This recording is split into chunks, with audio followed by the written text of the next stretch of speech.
perché se io ho fatto, ecco, una miocentesi, è venuta fuori la malattia genetica rara, incompatibile con la vita, e però dentro di me sapevo che mio figlio sarebbe nato, nonostante le paure, nonostante tutto quello che c'era dietro, mettere questo nome e affidare tutto nelle mani di Dio. E quindi dentro di me c'era una grande forza dove diceva: tuo figlio Ismaele ce la farà, anche se tutti sono contro, anche se, ecco, i medici non ci credono, pensano che ok, stai portando avanti, ma tanto non ce la farà, arriverai al parto, ma tanto poi vivrà poco. E invece Ismaele è lì.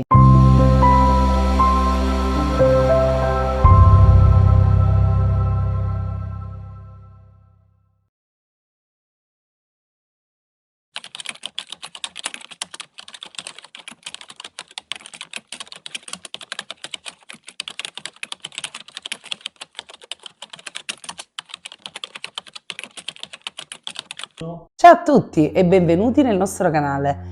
Vi voglio ringraziare per i video precedenti, siete stati molti a guardarli e devo dire che stiamo riscontrando insomma un bel successo. Nonostante io comunque mi sento sempre abbastanza un po' insicura.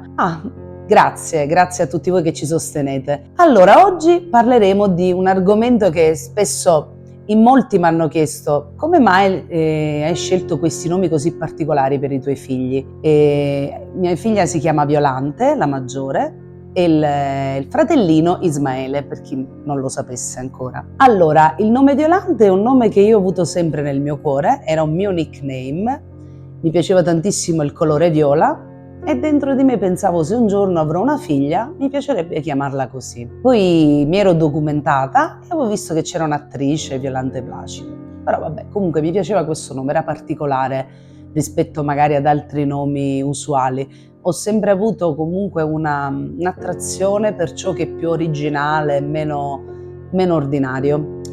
E nel momento che sono rimasta poi in gravidanza, speravo che dentro di me potesse essere una femminuccia e niente, avevo solo questo nome, quindi non avevo il piano B.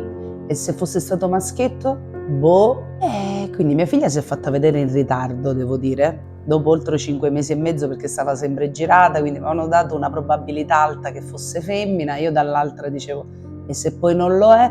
E quindi poi alla fine è stato così e ho deciso di chiamarla Violante. Quando sono rimasta incinta invece del secondo, all'inizio ovviamente non sapevo se fosse maschio o femmina, ma non avevo dentro di me un altro nome. Quindi dicevo: vabbè, ci penso, vediamo un attimo. E all'inizio mi avevano detto che era una femminuccia e non avevo nomi, non avevo completamente nomi.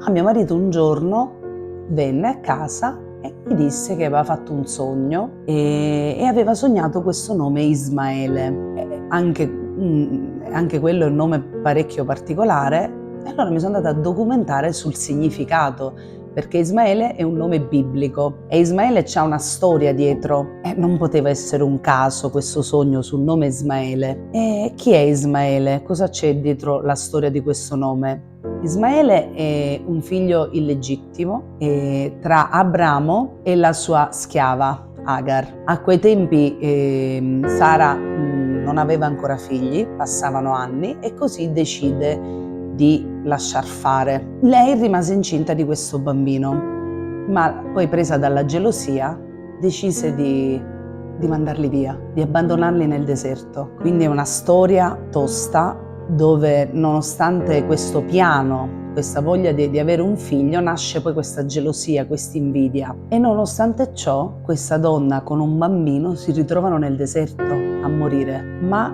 Dio non li lascia morire. In questo deserto dove non c'era nulla e questa donna si ritrova da sola col proprio figlio, Dio fa sorgere una sorgente in modo che loro fossero salvati. Infatti il nome Ismaele significa proprio Dio ha ascoltato, perché è stato salvato. Quando ho letto questa storia così bella, ho compreso che era il nome, non c'era un altro nome per mio figlio, era quello il suo nome, quindi quel sogno non era un caso, perché Dio, nonostante le difficoltà, ha salvato mio figlio. Io non credo alla casualità, Ora sarà sicuramente una cosa un po' strong, ma mio figlio, avendo una malattia incompatibile con la vita, è stato proprio un miracolo che lui si è salvato e ad oggi ha 10 anni. La sua malattia genetica è incompatibile con la vita. Ancora oggi chi vede Ismaele e quindi mi dice ma cosa c'ha, rimane stupito da tutto questo. E ci sono cose che la scienza non può spiegare, perché se io ho fatto una miocentesi, è venuta fuori la malattia genetica rara, incompatibile con la vita, e però dentro di me sapevo che mio figlio sarebbe nato, nonostante le paure, nonostante tutto quello che c'era dietro, mettere questo nome e affidare tutto nelle mani di Dio. E quindi dentro di me c'era una grande forza dove diceva: tuo figlio Ismaele ce la farà, anche se tutti sono contro, anche se i medici non ci credono, pensano che ok, stai portando avanti, ma tanto non ce la farà, arriverai al parto, ma tanto poi vivrà poco. E invece Ismaele è lì, e per chi ha fede e ci crede, questo è un grande messaggio di speranza. Io dico sempre che oggi viviamo in un mondo di poca spiritualità e quando scegli di affidarti e credi con te stesso, ci credi veramente, e allora sì che qualcuno ci ascolta, perché non è possibile che siamo soli. Io stessa mi commuovo e la gente mi guarda, mi è capitato di essere alla posta e parlarne con la cassiera che leggeva, è rimasta sconvolta perché è una storia profonda, dietro c'è un grande significato di affidare tutta la propria vita, le proprie paure, le proprie incertezze a qualcosa che noi non vediamo, a qualcosa di più grande, alla fede.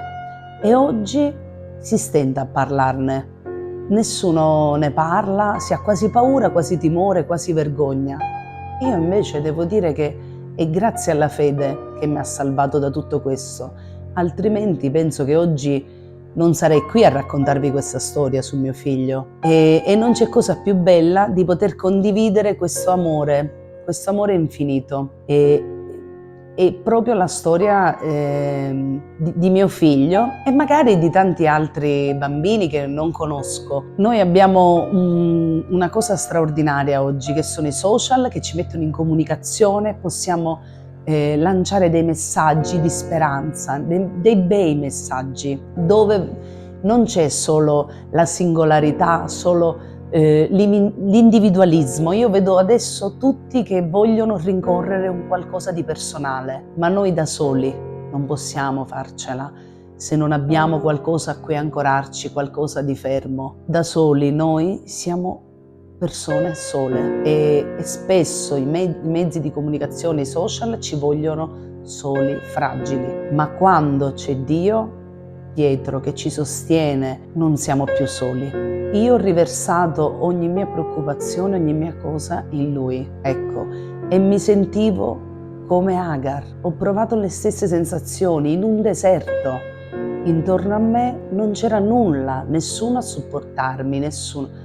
Eppure non sono mai stata sola. Anzi, in quel momento c'era qualcuno che mi tendeva la mano. E questo è un grande messaggio che io voglio donare a voi, di speranza, perché chiunque, anche nel momento più terribile della propria vita, e credetemi che ce ne sono stati tanti nella mia vita, di momenti bui in cui pensi tante cose che non ce la fai, noi non siamo mai soli, e finché c'è fede c'è speranza di andare avanti, perché dopo la tempesta spunta sempre un arcobaleno bellissimo. Non sono frasi fatte, sono realtà, perché ha vissuto come me e toccato veramente il fondo, toccato la sofferenza con mano. Solo l'amore può salvare, l'amore profondo.